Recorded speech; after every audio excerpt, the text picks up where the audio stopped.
ನನ್ನ ದೇಶದಲ್ಲಿ ಒಬ್ಬ ಹೆಣ್ಣುಮಗಳು ಈ ಮದುವೆ ಆಗದೆ ಮಗು ಹೆತ್ತರೆ ಆಕೆಯನ್ನು ಈ ಸಮಾಜ ಹೇಗೆ ನೋಡುತ್ತೆ ಅನ್ನೋದ್ರ ಬಗ್ಗೆ ನಾನೇನಾದರೂ ವಿವರಣೆ ಕೊಡ್ಬೇಕಾ? ಪೂಜಾಚಾರ್ಯ ಹಿಂದೂ ಹೆಣ್ಣುಮಗಳೇ, ಮುಸ್ಲಿಂ ಹೆಣ್ಣುಮಗಳಾಗಲಿ, ಕ್ರೈಸ್ತ ಹೆಣ್ಣುಮಗಳು ಅಲ್ವೇ ಅಲ್ಲ. ಹೋರಾಟ ಮಾಡಬೇಕಲ್ಲ, ದೊಡ್ಡ ಪ್ರಮಾಣದಲ್ಲಿ ನಿಮ್ಮ ಸ್ಟೈಲಲ್ಲೇ ಮದುವೆ ಮಾಡಿಸ್ಬೇಕಲ್ಲ. ನಿಮ್ಮ ಸ್ಟೈಲ್ ಅನ್ನೋದನ್ನು ನಾನೇನೋ ಎಕ್ಸ್ಪ್ಲೇನ್ ಮಾಡಬೇಕಾಗಿಲ್ಲ.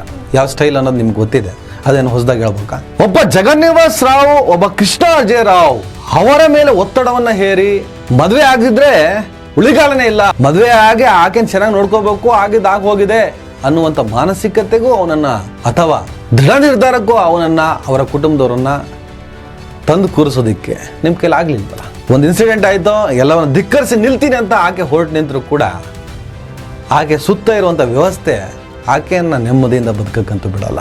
ಇಲ್ಲ, ಕಾಲ ಬದಲಾಗಿದೆ, ಕತೆ ಹೇಳಕ್ಕೆ ನಾ ಬಂದಿಲ್ಲ. ಇಲ್ಲಿ ಅಸಲಿಯತ್ ಏನು ಅನ್ನೋದು ನಿಮಗೆ ಚೆನ್ನಾಗಿ ಗೊತ್ತಿದೆ. ಆ ಮಗುಗೆ ಒಂದು ತಂದೆ ಸಿಕ್ಕಿದ್ರೆ ಸಾಕು, ನನಗೆ ಒಂದು ಗಂಡ ಸಿಕ್ಕಿ ಸಾಕು, ಅಷ್ಟೇ. ಇಷ್ಟು ಟೈಮ್ ಅಷ್ಟೇ ಹೇಳಿದ್ದು, ಒಂದು ಮದುವೆ ಆದರೆ ಸಾಕಂತ. ಈಗ ಮದುವೆಗೆ ಒಪ್ಪಿದ್ರು ನಾವು ಒಪ್ಪಲಿಕ್ಕೆ ರೆಡಿ ಇದ್ದೇವೆ. ಹಲೋ, ನಮಸ್ಕಾರ. ಎಲ್ಲಿದ್ದೀರಪ್ಪ ಹಿಂದೂ ಹೋರಾಟಗಾರರ? ಬರೀ ಮುಸಲ್ಮಾನರದ್ದೇನಾದರೂ ಅಥವಾ ಕ್ರೈಸ್ತರದ್ದೇನಾದರೂ ಕಾನ್ಸೆಪ್ಟ್ ಸಿಕ್ಕಿದ ಕೂಡಲೇ ಹಾಗೆ ಹೆಕ್ ತೆಗೆದು ಗಲಾಟೆ ಎಬ್ಸ್ತಾ ಇದ್ರಿ. ಸ್ವಲ್ಪ ಮಂಗಳೂರು ಬದಿಯಲ್ಲೆಲ್ಲ ಪೊಲೀಸರು ಸ್ವಲ್ಪ ಅಸಲಿ ಕೆಲಸವನ್ನು ಶುರು ಮಾಡಿದ್ದಾರೆ. ಪೊಲೀಸರು ಕೆಲಸ ಮಾಡ್ತಾ ಇದ್ದಾರೆ.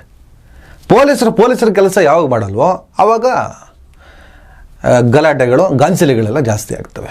ಈಗ ಪೊಲೀಸರು ಮಂಗಳೂರಿನಲ್ಲಿ, ಆ ಭಾಗದಲ್ಲಿ, ಕರಾವಳಿ ಭಾಗದಲ್ಲಿ, ದಕ್ಷಿಣ ಕನ್ನಡದಲ್ಲಿ ಚೆನ್ನಾಗಿ ಕೆಲಸ ಮಾಡ್ತಿದ್ದಾರೆ. ಹಾಗಾಗಿ ಎಲ್ಲರೂ ಸುಮ್ಮನಾಗಿ ಧರ್ಮದ ಪಾಡಿಗೆ ಬಿಟ್ಟು ಅಪಾಯವೇ ಇಲ್ಲದೆ ಇರುವಂಥ ಧರ್ಮಕ್ಕೆ ಅಪಾಯದ ಸಂಕೋಲೆಯನ್ನು ಸುತ್ತಿ ಸಿಕ್ಕಾಪಟ್ಟೆ ಗಲಾಟೆ ಮಾಡ್ತಾ ಇದ್ದಿದ್ದೆಲ್ಲ ಈಗ ತಣ್ಣಗಾಗಿದೆ.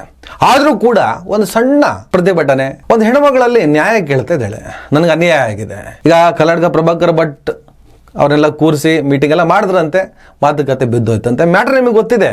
ಪುತ್ತೂರಿನ ನಗರಸಭಾ ಸದಸ್ಯ ಬಿಜೆಪಿ ನಾಯಕರ ಒಬ್ಬ ಮಗ ಕೃಷ್ಣ ಅಜಯ್ ರಾವ್ ಅಂತೇಳಿ ಒಬ್ಬ ಯುವತಿಯನ್ನ ಅತ್ಯಾಚಾರ ಮಾಡಿ ಮಗು ಹುಟ್ಟಿಸಿ ಕೈ ಕೊಟ್ಟಂತ ಪ್ರಕರಣ.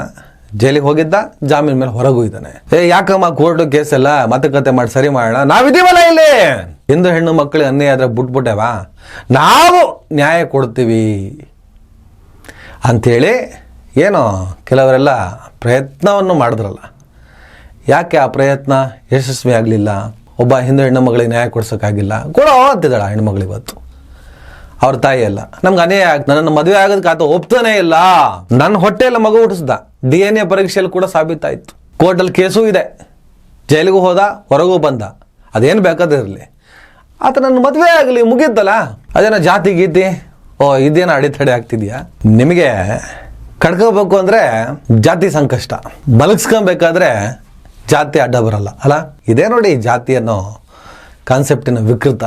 ಕೃಷ್ಣ ಅಜಯ್ ರಾವ್ ಅಂತೇಳಿ 21 ವರ್ಷ, ಎಂಜಿನಿಯರಿಂಗ್ ಸ್ಟೂಡೆಂಟ್, ಪುತ್ತೂರು ನಗರಸಭಾ ಸದಸ್ಯ, ಬಿಜೆಪಿ ನಾಯಕ PG ಜಗನ್ನಿವಾಸ್ ರಾವ್ ಅವರ ಪುತ್ರ. ಪೂಜಾ ಆಚಾರ್ಯ ಅಂತ ಪುತ್ತೂರು ನಿವಾಸಿ. ಈಕೆ ಆರೋಪಿಯ ಶಾಲಾ ಸಹಪಾಠಿ ಆಗಿರ್ತಾಳೆ.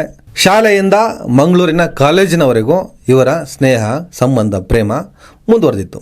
ಅಕ್ಟೋಬರ್ 11, 2024 ಆರೋಪಿ ತನ್ನ ಮನೆಯಲ್ಲಿ ಸಂತ್ರಸ್ತೆಯ ಮೇಲೆ ಮೊದಲ ಬಾರಿಗೆ ಅತ್ಯಾಚಾರ ಮಾಡಿದ್ದ ಅನ್ನುವಂಥದ್ದು ಆರೋಪ. ಜನವರಿ 2025ರಲ್ಲಿ ಮದುವೆಯ ಭರವಸೆ ನೀಡಿ ಮತ್ತೊಮ್ಮೆ ದೈಹಿಕ ಸಂಬಂಧ ಹೊಂದಿದ ಆರೋಪ. ಇದರ ಪರಿಣಾಮ ಆಕೆ ಗರ್ಭಿಣಿ ಆಗ್ತಾಳೆ. ಜೂನ್ 2025 ಸಂತ್ರಸ್ತೆ ತನ್ನ ಗರ್ಭಧಾರಣೆಯ ಬಗ್ಗೆ ಕುಟುಂಬಕ್ಕೆ ತಿಳಿಸ್ತಾಳೆ. ಎರಡೂ ಕುಟುಂಬಗಳು ಮದುವೆಗೆ ಒಪ್ಪಿಕೊಂಡ್ರು. ಆನಂತರ ರಾವ್ ಕುಟುಂಬ ನಿರಾಕರಿಸುತ್ತೆ. ಜೂನ್ 24, 2025 ಸಂತ್ರಸ್ತೆಯ ಕುಟುಂಬ ಪುತ್ತೂರು ಮಹಿಳಾ ಪೊಲೀಸ್ ಠಾಣೆಯಲ್ಲಿ ದೂರನ್ನು ದಾಖಲಿಸುತ್ತೆ. ಭಾರತೀಯ ನ್ಯಾಯ ಸಂಹಿತೆಯ ಸೆಕ್ಷನ್ 64(1) ಅತ್ಯಾಚಾರ ಮತ್ತು 69 ಮೋಸದ ಮೂಲಕ ದೈಹಿಕ ಸಂಬಂಧ ಅಡಿಯಲ್ಲಿ ಪ್ರಕರಣ ದಾಖಲು ಮಾಡುತ್ತೆ. ಜೂನ್ 28, 2025 ಸಂತ್ರಸ್ತೆ ಪುತ್ತೂರಿನ ಆಸ್ಪತ್ರೆಯಲ್ಲಿ ಮಗುವಿಗೆ ಜನ್ಮ ನೀಡ್ತಾಳೆ. ಜುಲೈ 2025 ಆರೋಪಿ 10 ದಿನಗಳ ಕಾಲ ತಲೆಮರೆಸಿಕೊಂಡಿದ್ದ. ಜುಲೈ 5ನೇ ತಾರೀಕು ಮೈಸೂರಿನ ಟಿ ನರಸೀಪುರದಲ್ಲಿ ಆತನನ್ನು ಅರೆಸ್ಟ್ ಮಾಡ್ತಾರೆ. ಅವನ ತಂದೆ ಜಗನ್ನಿವಾಸ್ ರಾವ್ ಅವರನ್ನ ಪಲಾಯನಕ್ಕೆ ಸಹಾಯ ಮಾಡಿದ ಆರೋಪದ ಮೇಲೆ ಬಂಧಿಸಲಾಗುತ್ತೆ. ತಕ್ಷಣ ಜಾಮೀನು ಮಂಜೂರಾಗುತ್ತೆ. ಆರೋಪಿಯನ್ನ ನ್ಯಾಯಾಂಗ ಬಂಧನಕ್ಕೆ ಒಪ್ಪಿಸಲಾಗುತ್ತೆ. ಇದಾದ್ಮೇಲೆ ಆಗಸ್ಟ್ 11, 2025 ಸಂತ್ರಸ್ತೆ ಪೂಜಾ ಆಚಾರ್ಯ ಬೆದರಿಕೆಗಳಿಂದಾಗಿ ಪೊಲೀಸ್ ರಕ್ಷಣೆ ಕೋರ್ತಾರೆ. ತನ್ನ ಮತ್ತು ಮಗುವಿನ ಸುರಕ್ಷತೆಗಾಗಿ ನ್ಯಾಯ ಮತ್ತು ರಕ್ಷಣೆಯ ಬೇಡಿಕೆ ಇಡ್ತಾರೆ. ಸೆಪ್ಟೆಂಬರ್ 3, 2025 ಕರ್ನಾಟಕ ಹೈಕೋರ್ಟ್ ಆರೋಪಿಗೆ ಷರತ್ತುಬದ್ಧ ಜಾಮೀನನ್ನ ಮಂಜೂರು ಮಾಡಿತು.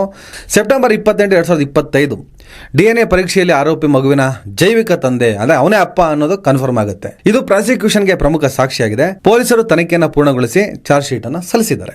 ಈಗ ಡಿಸೆಂಬರ್ 29, 2025 ಅಂದ್ರೆ ನಿನ್ನೆ ಬಿಜೆಪಿ ಪಕ್ಷ ಜಗನ್ನಿವಾಸ್ ರಾವ್ ಅವರನ್ನ ಪಕ್ಷದಿಂದ ಉಚ್ಚಾಟನೆ ಮಾಡಿದೆ. ಕಾರಣ ಏನಂದ್ರೆ DNA ದೃಢಪಟ್ಟರೆ ಮದುವೆ ಮಾಡಿಸೋದಾಗಿ ನೀಡಿದ ಭರವಸೆಯನ್ನ ಆತ ಉಲ್ಲಂಘಿಸಿದ್ದಾನೆ. ಯಾವುದೇ ಕಾರಣಕ್ಕೂ ನನ್ನ ಮಗ ಹಿಂಗೆ ಮಾಡೋಕ್ಕೆ ಸಾಧ್ಯನೇ ಇಲ್ಲ, ಆ ಮಗುಗೆ ನನ್ನ ಮಗ ತಂದೆ ಅಲ್ಲ, ಸುಳ್ಳು ದೂರು ಅಂತ ವಾದ ಆ ಕುಟುಂಬದ್ದು. ಬಿಲ್ಕುಲ್ ಮದುವೆಗೆ ಒಪ್ಪಲ್ಲ ಅಂತ. DNA ಪರೀಕ್ಷೆಯಲ್ಲಿ ಏನಾದರೂ ದೃಢಪಟ್ಟರೆ ನಾನು ಮದುವೆ ಮಾಡಿಸ್ತೀನಿ ಅಂತ ಜಗನ್ನಿವಾಸ್ ರಾವ್. DNA ಪರೀಕ್ಷೆಯಲ್ಲಿ ದೃಢ ಆಯಿತು, ಆದರೆ ಬಿಲ್ಕುಲ್ ಮದುವೆ ಮಾಡಿಸೋದಕ್ಕೆ ಒಪ್ಪಲೇ ಇಲ್ಲ. ಈಗ ಪಕ್ಷ ಆತನನ್ನು ಉಚ್ಚಾಟನೆ ಮಾಡಿದೆ. ಸಂತ್ರಸ್ತೆ ಕುಟುಂಬದವರು ಗುಳು ಅಂತಿದ್ದಾರೆ. ಬದುಕಲ್ರಿ. ನನ್ನ ದೇಶದಲ್ಲಿ ಒಬ್ಬ ಹೆಣ್ಣುಮಗಳು ಈ ಮದುವೆ ಆಗದೆ ಮಗು ಹೆತ್ತರೆ ಆಕೆಯನ್ನು ಈ ಸಮಾಜ ಹೇಗೆ ನೋಡುತ್ತೆ ಅನ್ನೋದ್ರ ಬಗ್ಗೆ ನಾನೇನಾದರೂ ವಿವರಣೆ ಕೊಡ್ಬೇಕಾ? ಪೂಜಾಚಾರ್ಯ ಹಿಂದೂ ಹೆಣ್ಣುಮಗಳೇ, ಮುಸ್ಲಿಂ ಹೆಣ್ಣುಮಗಳಾಗಲಿ, ಕ್ರೈಸ್ತ ಹೆಣ್ಣುಮಗಳು ಅಲ್ವೇ ಅಲ್ಲ. ಹೋರಾಟ ಮಾಡಬೇಕಲ್ಲ, ದೊಡ್ಡ ಪ್ರಮಾಣದಲ್ಲಿ ನಿಮ್ಮ ಸ್ಟೈಲಲ್ಲೇ ಮದುವೆ ಮಾಡಿಸ್ಬೇಕಲ್ಲ. ನಿಮ್ಮ ಸ್ಟೈಲ್ ಅನ್ನೋದನ್ನು ನಾನು ಎಕ್ಸ್ಪ್ಲೇನ್ ಮಾಡಬೇಕಾಗಿಲ್ಲ.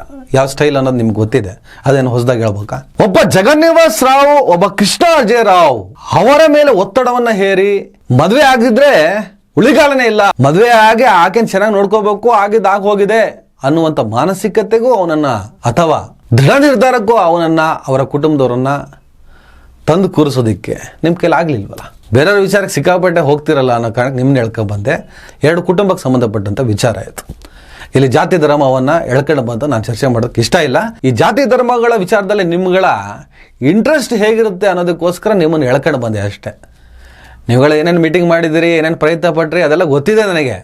ಆದರೂ ಹಾಗೆ ಎಳ್ಕೊಂಬರೋದು ಒಂದು ಸಲ ಇರಲಿ, ಸ್ವಲ್ಪ ರಿಯಲೈಸ್ ಆಗಲಿ ನಿಮಗೆ ಪ್ರಾಕ್ಟಿಕಲ್ ಅನ್ನೋದು ಹೇಗೆ, ನಿಮ್ಮ ನಿಲುವುಗಳು ಹೇಗೆ ಅನ್ನೋದಕ್ಕೋಸ್ಕರ. ಈಗ ಕೋರ್ಟ್ ಮೂಲಕನೇ ನಾನು ನ್ಯಾಯ ಪಡ್ಕೊತೀನಿ ಅಂತ ಸಂತ್ರಸ್ತೆ ಅವ್ರ ಕುಟುಂಬ, ಮತ್ತು ಕೋರ್ಟ್ ಮೂಲಕನೇ ಹೋರಾಟ ಮಾಡೋಣ ಅಂತ ಮುಂದಾಗಿದ್ದಾರೆ. ಒಟ್ಟಿನಲ್ಲಿ ಆ ಹೆಣ್ಣುಮಗಳಿಗೆ ನ್ಯಾಯ ಸಿಗಲಿ. ಈ ಸಮಾಜ ತಂದೆ ಇಲ್ಲದ ಮಗುವನ್ನು, ಗಂಡನಿಲ್ಲದ ಅಂದರೆ ತೀರಿ ಹೋದ ಗಂಡನ ಕತೆ ಬೇರೆ, ಈ ಥರದ ಪ್ರಕರಣದಲ್ಲಿ ಈ ಥರದ ಬದುಕನ್ನು ಆ ಹೆಣ್ಣುಮಗಳು ಎಷ್ಟು ಕಷ್ಟಪಟ್ಟು ಜೀವಿಸಬೇಕಾಗತ್ತೆ ಈ ವ್ಯವಸ್ಥೆಯಲ್ಲಿ. ಒಂದು ಇನ್ಸಿಡೆಂಟ್ ಆಯಿತು, ಎಲ್ಲವನ್ನು ಧಿಕ್ಕರಿಸಿ ನಿಲ್ತೀನಿ ಅಂತ ಆಕೆ ಹೊರಟು ನಿಂತರೂ ಕೂಡ ಆಕೆ ಸುತ್ತ ಇರುವಂಥ ವ್ಯವಸ್ಥೆ ಆಕೆಯನ್ನು ನೆಮ್ಮದಿಯಿಂದ ಬದುಕಕ್ಕಂತೂ ಬಿಡಲ್ಲ. ಇಲ್ಲ, ಕಾಲ ಬದಲಾಗಿದೆ, ಕತೆ ಹೇಳೋಕ್ಕೆ ನಾನು ಬಂದಿಲ್ಲ. ಇಲ್ಲಿ ಅಸಲಿಯತ್ ಏನು ಅನ್ನೋದು ನಿಮಗೆ ಚೆನ್ನಾಗಿ ಗೊತ್ತಿದೆ. ಆ ಹೆಣ್ಣುಮಗು ನನ್ನ ಸೋದರಿ ಇದ್ದಂಗೆ, ಆಕೆ ನ್ಯಾಯ ಸಿಗಲಿ, ಆಕೆ ಬದುಕು ಬಂಗಾರ ಆಗಲಿ ಅಂತ ನಾನು ಹಾರೈಸ್ತೀನಿ. ಕಾದೋಣ, ನ್ಯಾಯಾಲಯ ಖಂಡಿತವಾಗ್ಲೂ ಆಕೆಗೆ ನ್ಯಾಯ ಕೊಡುತ್ತೆ ಅನ್ನೋದು ಭರವಸೆ. ನಮಸ್ಕಾರ. ದಯವಿಟ್ಟು ಎಲ್ಲರೂ ಈ ಚಾನಲ್ನ ಸಬ್ಸ್ಕ್ರೈಬ್ ಮಾಡಿ. ನಿಮ್ಗೆ ಇಷ್ಟ ಆದರೆ ಈ ಚಾನಲ್ಗೆ ಜಾಯ್ನ್ ಆಗಿ. ಈ ವಿಡಿಯೋ ಇಷ್ಟ ಆದರೆ ದಯವಿಟ್ಟು ಎಲ್ಲರೂ ಶೇರ್ ಮಾಡಿ. ಸ್ವತಂತ್ರ ಪತ್ರಿಕೋದ್ಯಮವನ್ನು ಬೆಂಬಲಿಸಿ. ನನ್ನ ಯುಕ್ತಿಗೆ ನಿಮ್ಮ ಶಕ್ತಿಯೇ ಶ್ರೀರಕ್ಷೆ.